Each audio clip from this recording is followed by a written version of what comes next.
सहनाववतु सहनो भुनक्तु सह वीर्यं करवावहै तेजस्विनावधीतमस्तु मा विद्विषावहै।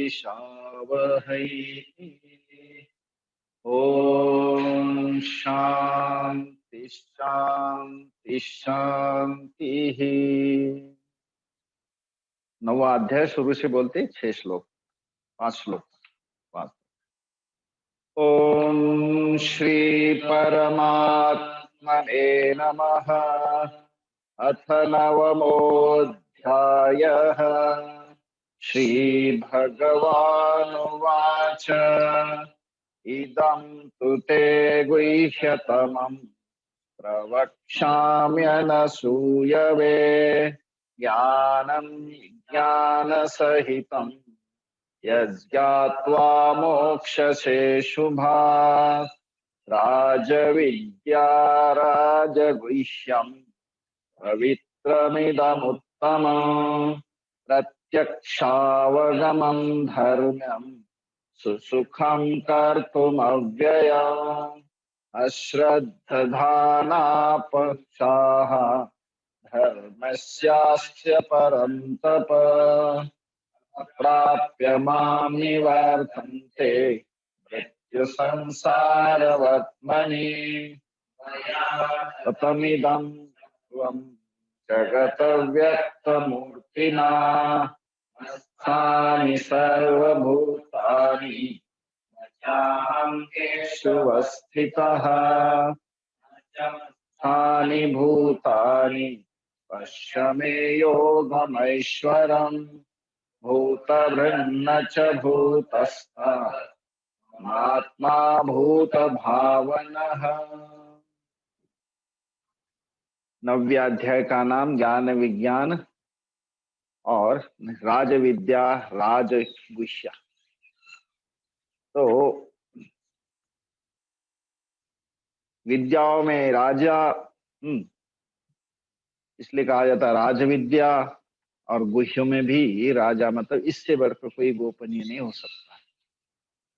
तो इसलिए शुरू में ही भगवान ने कहा कि ऐसा गुह्यतम जो है ज्ञान मैं आपको कहूंगा, क्योंकि आपके अंदर अधिकारित्व है क्या, अनसूयवे। पहले श्लोक में कहा था कि अनसूयवे कह करके उनके अंदर बताया कि तू उसके लिए अधिकारी है।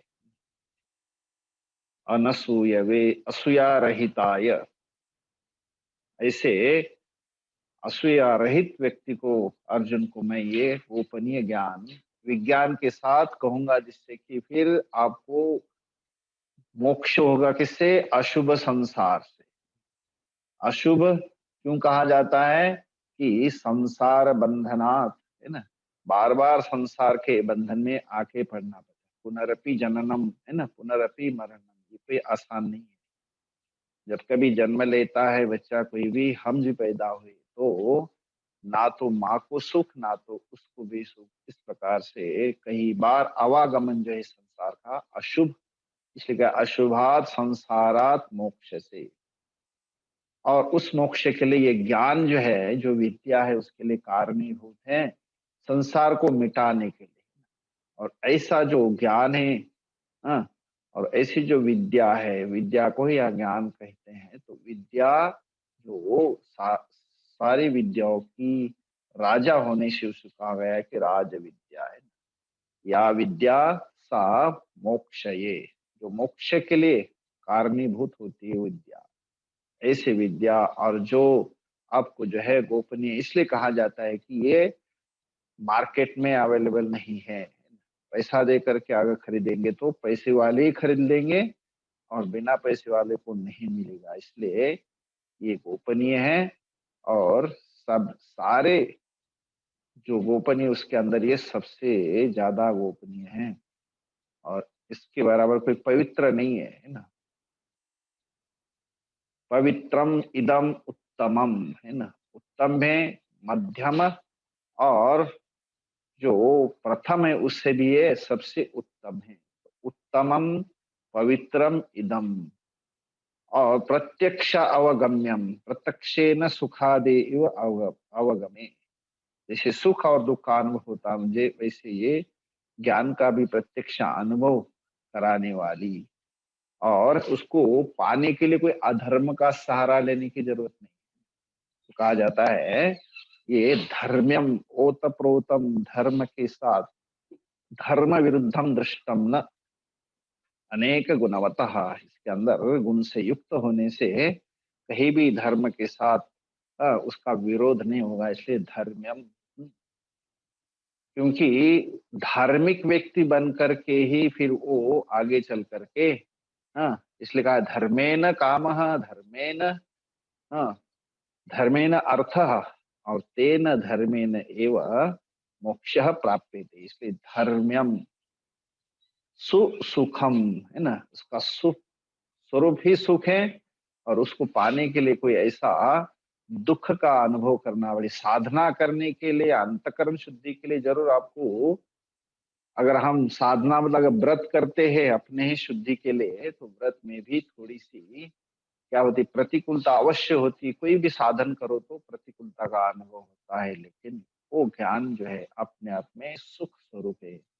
सुखे न, है ना, सुख स्वरूपम कर्तुम अव्ययम, और वो उसके अंदर कोई डिक्लेरेशन नहीं है, उसके अंदर कोई कम ज्यादा नहीं है, वो एक स्वरूप है, अव्ययम। सुसुखम कर्तुम, उसको बहुत अनायास से प्राप्त किया जा सकता है, क्योंकि दैट इज माई नेचर। और इसलिए अब इसके अंदर सभी का प्रवेश नहीं हुए, क्यों कहते, उसके लिए श्रद्धावान लभते ज्ञान।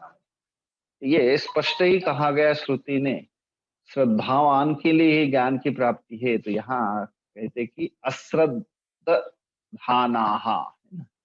श्रद्धा विरहिता आत्मज्ञान, आत्मज्ञान के लिए जिनके पास में श्रद्धा नहीं है। और ऐसे जो पुरुष तो है, हाँ, क्योंकि इसलिए कहा जाता है कि दुर्लभम त्रयमय वैतत देवानुग्रह हेतुकम मनुष्यत्वम मुमुक्षुत्वम महापुरुष संशय।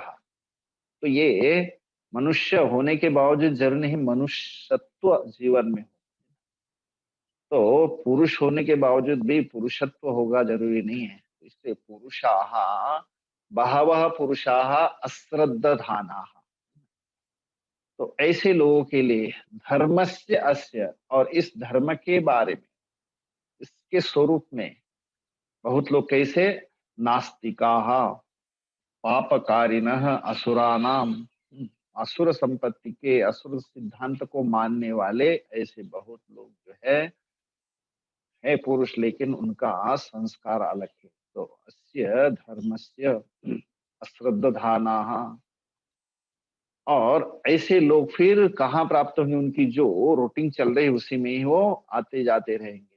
हाँ, तो अप्राप्य माम, यहाँ सुंदर एक अवसर था। इस समय जो है आप उस बंधन से बाहर निकलने के लिए आपके पास सुंदर अवसर था, लेकिन माम अप्राप्य, मुझे न प्राप्त हो करके वो वही चले जाते हैं मृत्यु संसार वर्तमनी, है ना। इसलिए मेरे पास में हस्तग्राह्यम अपि माम, मुझे एकदम मेरे पास आकर के मानो मेरा हाथ पकड़ करके आप बाहर आ सकते हैं, ऐसा होते हुए भी वो मेरा, हाँ, मुझे न प्राप्त हो करके संसार वर्तमनी निवर्तन्ते। कौन सा संसार है, मृत्यु, जन्म मृत्यु संसार, उसके अंदर देखा, जायस्व मृयस्व, जायस्व मृयस्व, ये एक प्रकार का क्या है, वर्तमनी, ये मार्ग है। सम्यक सरति इति संसार, वो सरकता ही रहता है, उसका नेचर है। कोई भी चीज एक रस नहीं रह सकती, निरंतर उसका स्वभाव है कि वो बदलता जाता है, इसलिए उसका नाम ही संसार है। और ऐसे संसार में मृत्यु, क्योंकि वयम सर्वे मृत्यु युक्ता, मृत्यु संसार नरक तिर्यक प्राप्ति मार्ग, तो ये हम लोगों ने किया है। तो अश्रद्धानाः पुरुषाः अस्य धर्म, तस्य अप्राप्य माम पुनः पुनः निवर्तन्ते स्मनि वर्तमनि मृत्यु संसार वर्तमनि। और अगर मेरा कोई नेचर समझता है क्यों कि मैं सबका कार्य नहीं कारण हूँ, तो यहाँ चौथे में कहते हैं मया ततम इदम सर्वम, मेरे से ये सारा का सारा जगत जो है क्या है, व्याप्त है। ततम व्याप्तम, तनु विस्तारे विकम ततम, कौन हूं मैं, जगत अव्यक्त मूर्ति नाम। भले ही मूर्ति स्वरूप में मंदिर में हूँ, भक्तों के लिए मूर्ति के स्वरूप में हूँ, चतुर्भुज हूँ, द्विभुज वाला हूँ, लेकिन असली जो सूक्ष्म मेरा स्वरूप है, निर्गुण मेरा जो स्वरूप है, वो अव्यक्त है ना। मूर्ति ना, अव्यक्त मूर्ति ना इदम सर्वम जगत व्याप्तम। तो आगे बताएंगे, लेकिन यहाँ समझ सकते हैं कि आकाश में घड़ा है या घड़े में आकाश है। घड़े में आकाश है या आकाश में घड़ा है। क्योंकि जो स्थूल वस्तु होती है ना, वो सर्वव्यापी नहीं हो सकती, सूक्ष्म जो है व्यापक हो सकती। तो घड़े में भी आकाश है और घड़े के बाहर भी आकाश है। तो आकाश में घड़ा होता है और घड़े में आकाश में घड़ा था, घड़े में आकाश नहीं हो सकता है ना। इस प्रकार से उसको कार्य कारण को समझेंगे, इसलिए अव्यक्त मूर्ति ना। इसलिए क्या कहेंगे, घड़ा मेरे में है तो वैसे मत्थानी सर्वभूतानि, मेरे में ही सारे के सारे भूत है। जो पैदा होते उसको भूत कहते। ब्रह्मादीनि स्तंभ पर्यंतानि, कार्य हमेशा मिथ्या, कारणत्वम अभी मिथ्यावत, कारण जो है वो सबके लिए सत्य है। तो यहाँ इसलिए कहते हैं मैं सबका कारण रूप से व्यापक हूँ।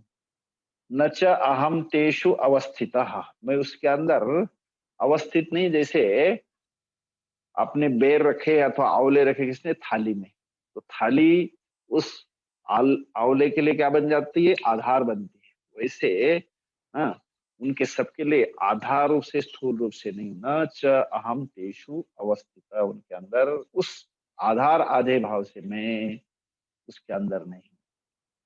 इसी प्रकार पांचवे में भी कहा था न च मत्स्थानी भूतानी, उस आधार आधे भाव की तरफ से मेरे अंदर वो बैठे हुए नहीं है। जैसे आकाश के अंदर घड़ा बैठा हुआ नहीं है ना, उसके लिए व्यापक है, सब जगह उसने उसको व्यापकता दी है। अवकाश प्रदात्री, उसको अवकाश देता है, मतलब स्थान देता है। इस प्रकार सर्वाणी मत भूतानी मत स्थानी, हाँ, न च मत स्थानी, मेरे अंदर नहीं है वो अपने आप में, मैं उनको कारण जरूर, लेकिन मेरे अंदर टिके हुए नहीं।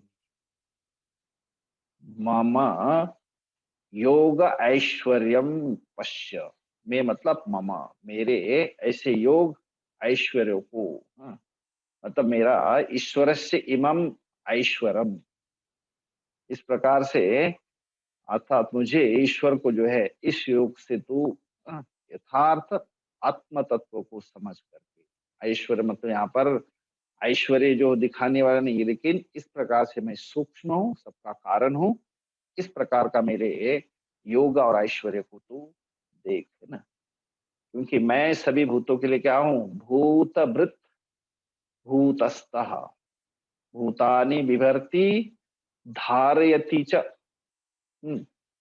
और उतना ही नहीं, भूतानि बिभर्ति धारयति, उतना ही उसके अंदर पुष्यति च, पुष्णामि कहा जाता है ना, पुष्णामि चौषधि सर्वा सोमो भूत्वा रसात्मकः। तो भूतानि वनस्पति में मैं सोमरस बन करके सबके क्या करता हूँ, हरण करता हूँ, है ना। पुष्णामि मतलब सबको जो है एक प्रकार से धारण करता हूँ, पोषण करता हूँ। इसके धारण पोषयो एक धातु आता है ध्री, ध्री तो विभर्ती, भूत भृत, भूतों को भरण करने वाला, और भूतानाम स्थितः भूतस्थः, क्योंकि मेरे बिना जो है कोई भी भूत नहीं रह सकता, जी नहीं सकता, इसलिए भूतस्थः मम आत्मा भूत भावना। मेरा जो मतलब आत्मा, मेरा जो स्वरूप है, जो सबके लिए भूत भावना, भूतों के लिए पैदा होने के लिए, रात के वाले भूत नहीं है। भूत मतलब ये सारे जितने सारे पैदा होते वो इसलिए भावना मतलब भवनम, कारणम, सभी भूतों के लिए मैं कारण हूँ। ममात्मा तो भूतभृत, हरण करने वाला, भूतस्थ सर्वव्यापी, मम आत्मा मेरा है आत्मा सबके लिए भूत भावना, सबके लिए कारण। इस प्रकार से हमने इसको कुछ दिन पहले किया था।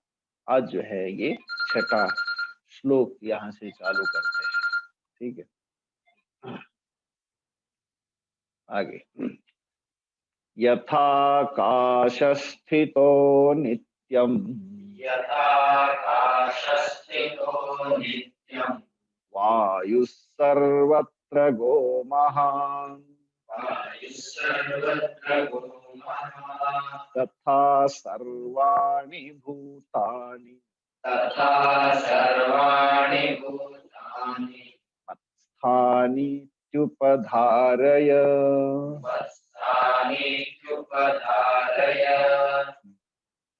उदाहरण दे, यथा, यथा आकाश स्थितः नित्यं वायुः सर्वत्र गः, सर्वत्र गः महान् तथा सर्वाणि भूतानि मत्स्थानि इति उपधारय।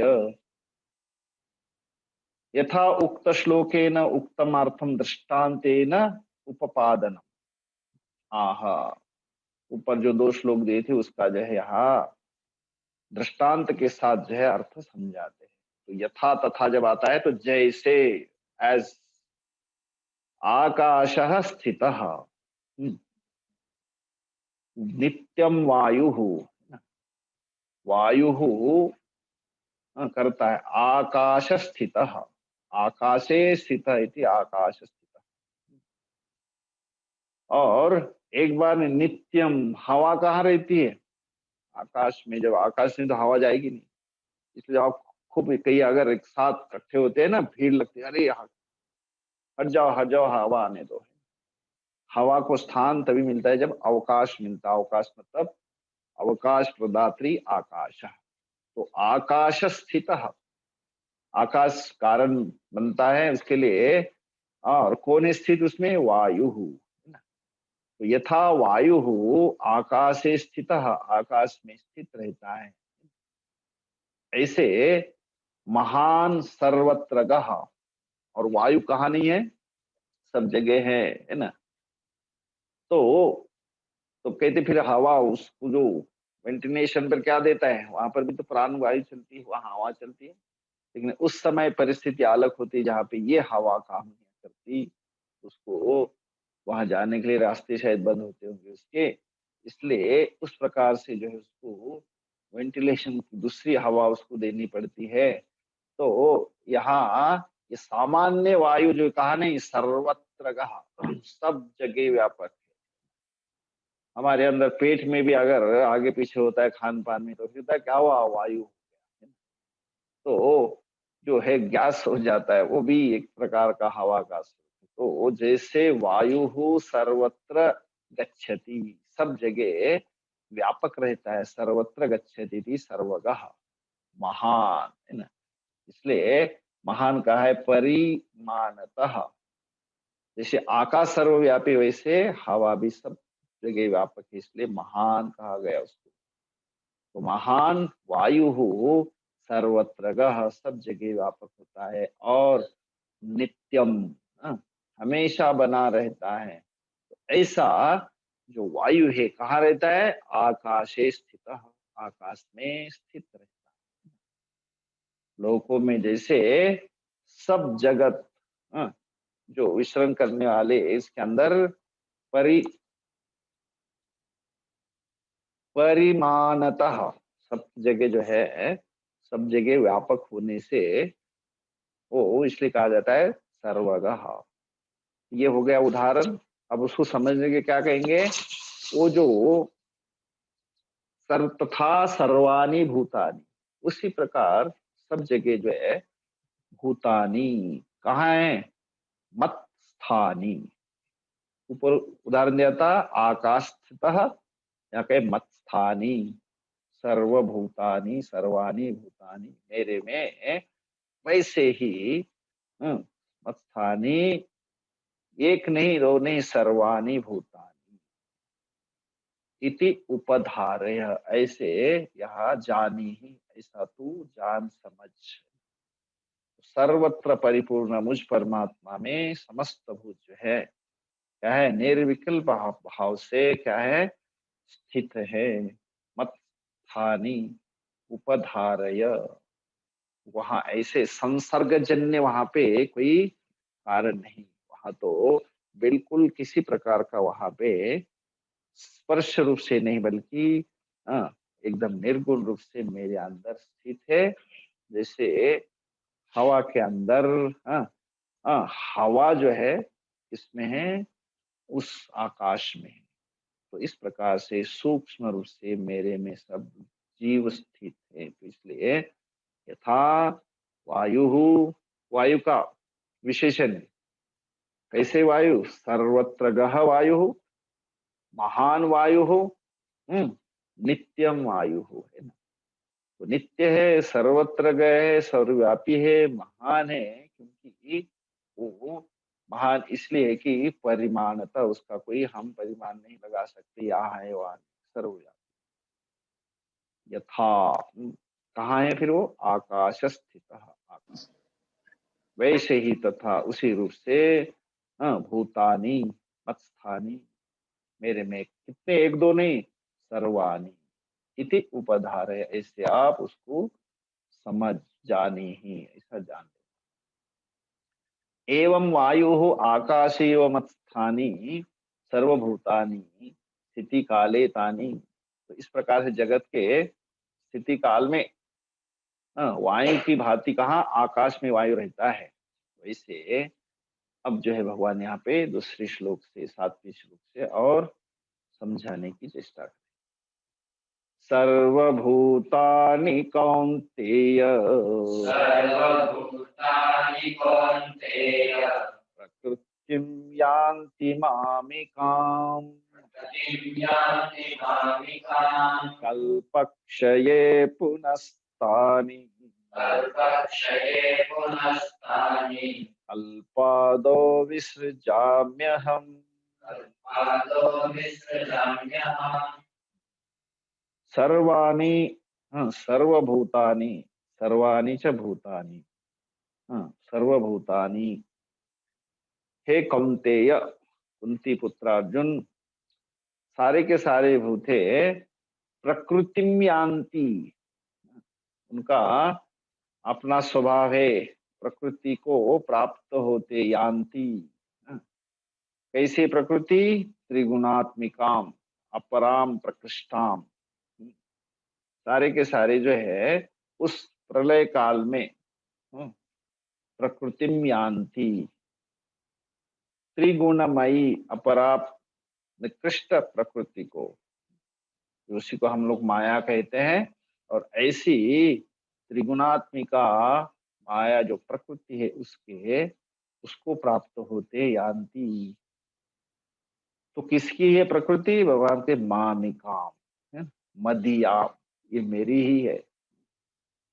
तो उसका अपना कोई अस्तित्व नहीं है, मेरी ही प्रकृति, मामिकाम प्रकृतिम यान्ति, मेरे ही प्रकृति को प्राप्त होते। कौन, सर्वाणी भूतानि, तो सारे के सारे वो मुझे ही प्राप्त होते, मेरे प्रकृति को प्राप्त होते। कब, कल्पक्षये, प्रलय काले, आखिरी में जो है, जब जीवों का इस प्रकार का दौर चलता है, जन्म ना मरना, जन्म ना मरना, तो ये प्रकृति है ना, उनको सभी को जो है अपने में ही लेती है।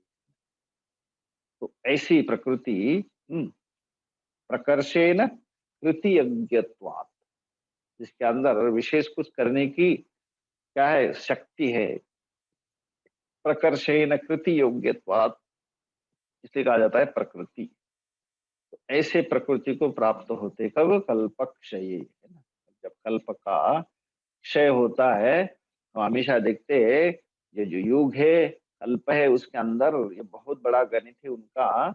हमारा दिन तो उनके सामने बहुत, है ना, कहीं का नहीं। अगर हमने देखा था कि ब्रह्मा जी के सहस्त्र युग पर्यंत, हाँ हाँ, ब्रह्मा, हाँ, ब्रह्मा जी का जो है एक दिन तो हजारों युगों का है। तो यहाँ पे कह रहे कि कल्प क्षये, जब सारा सारा जो है कल्प पूरा होता है तो उस समय क्या होता है, सभी जो है क्षय हो जाते हैं, मतलब प्रकृति में चले जाते हैं, सब बीज रूप में चले जाते हैं। तो वहां कुछ भी, ना तो पेड़ दिखता है, ना तो कोई किसी प्रकार का घास दिखता है। तो इसलिए कहा जाता है अदृष्टम गच्छन्ति कल्पक्षये। और जब पैसा होने के बाद वैसे बना रहता है, फिर जगत नाम की कोई चीज रहेगी? जगत तो हमेशा बना रहता है। तो कहते नहीं, कल्पक्षय में तो मुझे प्राप्त होते, प्रकृति को प्राप्त होते, लेकिन पुनः फिर दोबारा तानी सर्वाणी भूतानी, क्या होते फिर वो? सर्वभूतानी कल्प आदौ, कल्प के आदि में, हाँ, उत्पादयामी, उस समय उत्पत्ति काल में जो है क्या होता है, पहले की भांति, है ना, कल्पादो, उसके अंदर क्या होती, विसृजामी, पुनः तानी विसृजामी, उन सभी को जो है मैं दोबारा सृजन करता हूँ, उत्पादयामी। और कोई नहीं, अहम एव, मैं उसके लिए पूर्ववत कारण हूँ, मेरे में ही ये आती है और मेरे में ही समा जाती है। लेकिन वहां मैंने उसका जो मेरी प्रकृति है, हाँ, माया है, उसी के अंदर ही सबके सब क्या होते हैं, सब जो है वही प्राप्त हो। अहम विसृजामि, ठीक है। तो हे कौन्तेय, सर्वभूतानि मामिकाम प्रकृतिम यान्ति, मेरे ही प्रकृति को प्राप्त होते। टाइम बता रहे कब? कल्पक्षयी, सप्तमी, कल्पानाम क्षय कल्पक्षय तस्मिन, कल्प के क्षय में। फिर दोबारा जब उनको प्राप्त होते तो फिर उसका समय होता, कब तक उनको सोते रहना है। जब हम रात को थक करके सो जाते हैं ना, आपको कहेंगे नहीं चलो आप रात सो गए भी दिन भर भी सोते रहो, कितना भी सोओगे तो एक दिन उठ करके चलो यार खुदा के कुछ देखते माल नाश्ता वास्ता बनाया कि नहीं। पड़ा हो नहीं रहा जा सकता है, क्योंकि अंदर जो प्रकृति है ना वो आपको एक जैसे रहने नहीं देती। सो जाओ, फिर जग जाओ, फिर अपना जो है पराक्रम दिखाओ जगत को, फिर जा करके सो जाओ। ये जीवों का अपना सतत निरंतर जो है कार्य है। तो इसलिए कहा जाता है जब सो जाते, कल्प क्षय में निकल जाते, फिर पुनः कल्पादो, जब कल्प प्रारंभ होता है तो मानो मैं ही उनका सृजन करता हूँ, उनकी उत्पत्ति करता हूँ, उत्पादयामि। ये भगवान ने उनका एक एक बताया कि ये उसका क्रम है ना। ऐसे क्रम में जो है ये हमेशा बने रहते हैं। आगे इसके बाद में आठवां, एवं अविद्या लक्षणाम प्रकृतिम, ये अविद्या लक्षण जो है, प्रकृतिम स्वामवष्टभ्य प्रकृतिं स्वामवष्टभ्य विसृजामि पुनः पुनः विसृजामि पुनः पुनः भूतग्राममिमं कृत्स्नम् भूतग्राममिमं कृष्णम् अवशं प्रकृतेर्वशात्।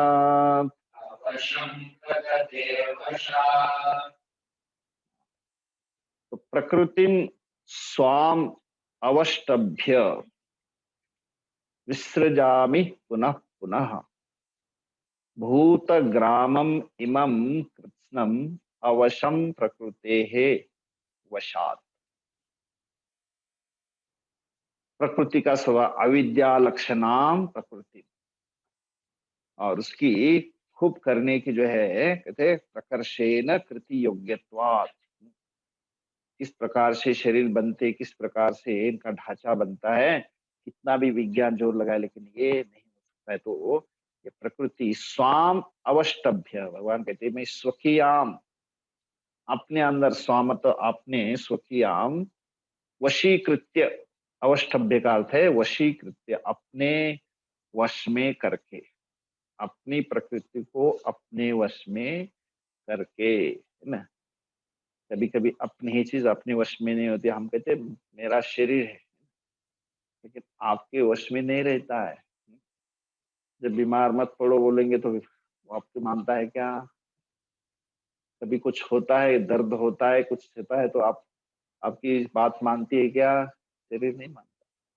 तो कहने का मतलब जो हम अपने शरीर को अपने वश में नहीं रख सकते, क्योंकि उसका अपना स्वभाव है।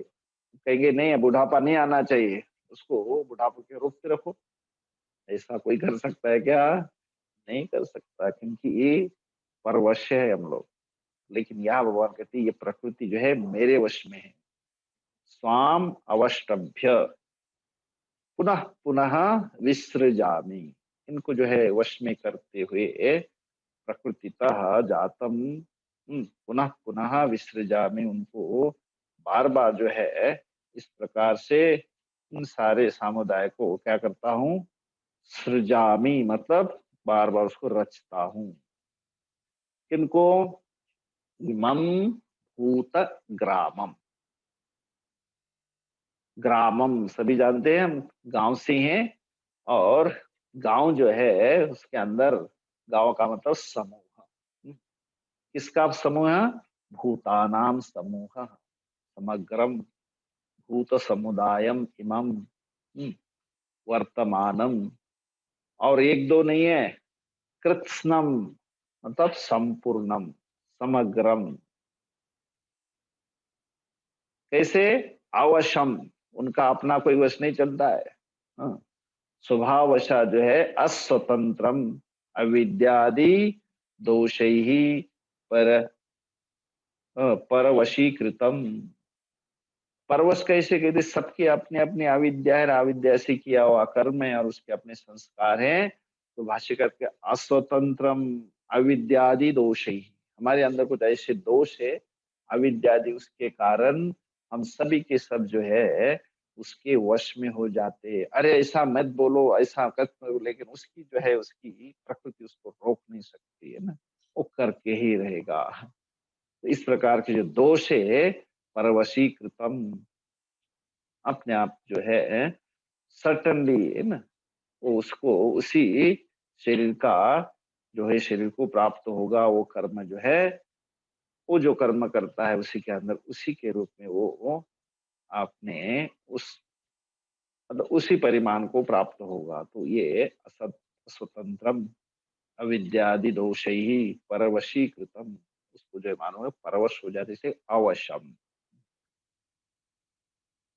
तो इमम भूतग्रामम कृत्स्नम, संपूर्ण ये भूतग्राम समूह जो है क्या होता है? अवश्य, क्यों? प्रकृते है वशात, प्रकृति के वश में होने से, हाँ, स्वभाव वशात, जो परवश होकर के बार बार फिर उनको मैं क्या करता हूँ, विसृजामी, है ना। तो ये एक ही यहाँ पे क्या है? क्रियापद है ना, विसृजामी। कम विसृजामी? इमं भूतग्रामम, हाँ, कथम अवशम कृत्स्नम भूतग्रामम विसृजामि तदा यद पुनः पुनः। कैसे? स्वाम अवष्टभ्य, अपने वश में करके, कम काम प्रकृतिम, प्रकृति को अपने वश में करके बार बार इन भूत ग्रामों को, हाँ, परवश करता हुआ उसको मैं बार बार रचता हूँ, है ना। प्रकृति है वशात, सारे के सारे स्वभाव वशात जो है कि प्रकृति है बार बार जन्मना और मरना। इसलिए इस जीवन में अगर मनुष्य जीवन में हम क्या करते, पुरुषार्थ करते हैं, तो अवश्य ही हम उस चक्र से छूट सकते हैं। इसलिए इस समय मनुष्य को इतना सुंदर अवसर दिया है, इसलिए यहाँ पर पुरुषार्थ करना बहुत आवश्यक है। तर्हि तस्य परमेश्वरस्य भूतग्रामम् इषमं विधतः तस् निमित्ताभ्याम धर्माधर्माभ्याम संबंधः स्यात्। तो कहते ये सारा का श्रेय भगवान कहते कि रचाने वाला हूँ सबको सब। और उस समय रचने वाला हूँ तो उनके पुण्य पाप जो होते हैं उनके साथ भी भगवान का आपका संबंध रहता होगा। किसी से करवाते हो ना तो कुछ ना कुछ तो संबंध आपका जुड़ा रहता है। कोई कहाँ रहता है और कहीं से सुपारी देकर किसी को करवाता है ना। पान में डालने वाली नहीं, सुपारी किसी को कहा दिया जाती है, दी जाती है एक देश के दूसरे देश में, और वहां से वो कार्य कराता है। तो कहते वैसे आपको भी उसका कुछ तो असर दिखता होगा, आप करवाते हैं। हाँ, भूतग्रामम इमम, उसको आपके वश में।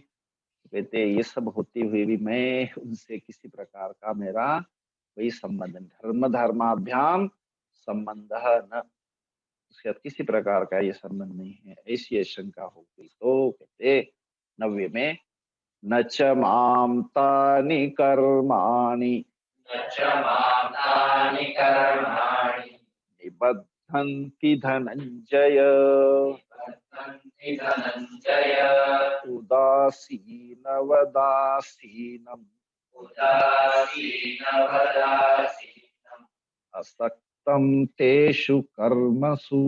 असक्तं तेषु कर्मसु। हे धनंजय, धनम जयति, असली धन तो अर्जुन ने जीत लिया था, इसलिए तो भगवान और कहीं नहीं, उनके ही साथ। तो जो ब्रह्म भगवान रूपी धन को जिसने पाया इसलिए उसका नाम ही धनंजय। हे धनंजय अर्जुन, माम तानि कर्माणि न निबध्नन्ति। क्रियापद क्या है यहाँ पे? निबध्नन्ति, निशेषेण बध्नाति, है ना। तो बद्ध बांधने अर्थ में, निबध्नाति है ना, अच्छी तरह से बांधते हैं। लेकिन भगवान कहते हैं कर्माणि माम न निबध्नन्ति, जो कर्म हमें बांधते, जीव को जो बांधते हैं, वैसे ये कर्म जो है वहां कहते मुझे नहीं बांध सकता है। कितने प्रकार के कर्म होते हैं? बहुत है ना, नित्य कर्म, नैमित्तिक कर्म, निषिद्ध कर्म, है ना, और निषिद्ध कर्म और भी सकाम कर्म। ये सारे कर्म जो है भगवान कहते हैं कि ये तुम्हारे लिए बांध सकते, क्योंकि दुर्घटना तभी होते है, सावधानी होती है। हम सकाम कर्म करते, ये पाऊंगा वो पाऊंगा, इसका आनंद लूंगा, ये मजा लूंगा, फिर मजा के साथ साथ सजा, है ना। तो ये जो कर्म है सभी जीवों को बांधते हैं, लेकिन भगवान कहते हैं कि मुझे नहीं बांधते। दिव्यम कर्म च में दिव्यम जन्म च में दिव्यम, मेरा जन्म और कर्म जो है दिव्य है, वो बांध नहीं सकते। इसलिए तानि कर्माणि माम न निबध्नन्ति, मुझे नहीं बांध सकते। क्यों? मुझे उससे कोई लेना देना नहीं, सब प्रकृति के रूप में चलते हैं। उदासीनवत आसीनम असक्तम, असक्तम मैंने यहाँ पे न सकता है इति असक्ता, इसके अंदर किसी प्रकार की मेरी फल फल संग रहितम, फल के अंदर कोई भी आसक्ति नहीं है। तो कैसा रहता? उदासीनवत आसीनम। तो उदासीन का अर्थ क्या होता है? जब आप रास्ते से जाते हो ना, तो कई सारे पहाड़ है, पर्वत है, पेड़ है, सारी चीजें लगी हुई है, तो आप उसका आनंद लेते हैं, लेकिन कभी डिमांड करते हैं ये ऐसा नहीं, ऐसा करना चाहिए, ऐसा नहीं, ऐसा होना चाहिए।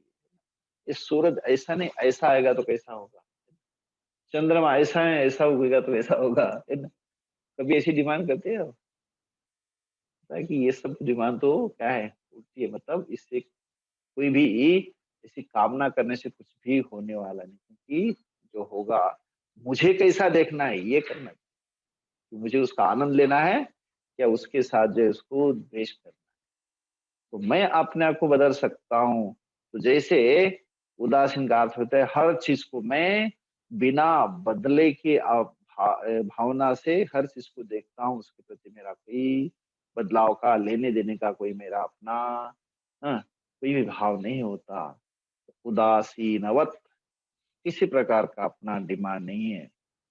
तो उदासीन अपेक्षकः कश्चित् तत् आसीनम आत्मनः अविक्रियत्वात्। वो बिल्कुल जो है उदासीन भांति स्थित रहता हूँ कर्मों में मेरा, इसलिए मैं आसक्तम निर्विकारम तेषु, इसमें कर्म, वो जितने सारे कर्म होते उनके, उन कर्मों में मैं एकदम निर्लिप्त उदासीनवत जैसा है रहता हूँ। इसलिए मुझे वो सारे कर्म क्या नहीं करते, न निबद्धन्ति, they can't bind me because I have no any kind of association. Just I'm behind it, but Jiva will just do by their own desire and they get bound with this. So, तानि कर्माणि माम निबध्नन्ति तेषु कर्मसु अहम उदासीनवत आसीनम असक्तम। उन सारे कर्मों में मैं एकदम निर्लिप्त रहता हूँ। मेरा उसमें किसी प्रकार का कोई आसक्ति नहीं होती, इसलिए मैं उनसे निर्लिप्त रहता हूँ, मतलब मुझे वो बांध नहीं सकते। इस प्रकार से भगवान अपने आप को उनसे जीव का अपना कर्म, मैं उसको कुछ भी नहीं, मतलब उसकी मेरी कोई जिम्मेदारी नहीं, क्योंकि वो सब जो है अपने अपने कर्म के अनुसार ही अपना जो है कर्म करते हैं, अपने अपने संस्कारों के साथ, प्रकृति के साथ, प्रकृति यान्ति। ठीक है, तो इस प्रकार से 9वां श्लोक हमने किया, 6 से लेकर 9 तक साथ में। यथाकाशस्थितो नित्यं वायु सर्वत्र गोमहान् तथा सर्वाणि भूतानि मत्स्थानीत्युपधारय। सर्वभूतानि कौन्तेय प्रकृतिं यान्ति मामिकाम् कल्पक्षये पुनस्तानि कल्पादो विसृजाम्यहम्। प्रकृतिं स्वामवष्टभ्य विसृजामि पुनः पुनः। भूतग्राममिमं कृत्स्नम् अवशं प्रकृतेर्वशात् न च मां तानि कर्माणि निबध्नन्ति धनञ्जय। उदासीनम् असक्तं तेषु कर्मसु। ॐ पूर्णमदः पूर्णमिदं पूर्णात् पूर्णमुदच्यते पूर्णस्य पूर्णमादाय पूर्णमेवावशिष्यते। ॐ शान्ति शान्ति शान्तिः। हरिः ॐ श्रीगुरुभ्यो नमः। हरिः ॐ।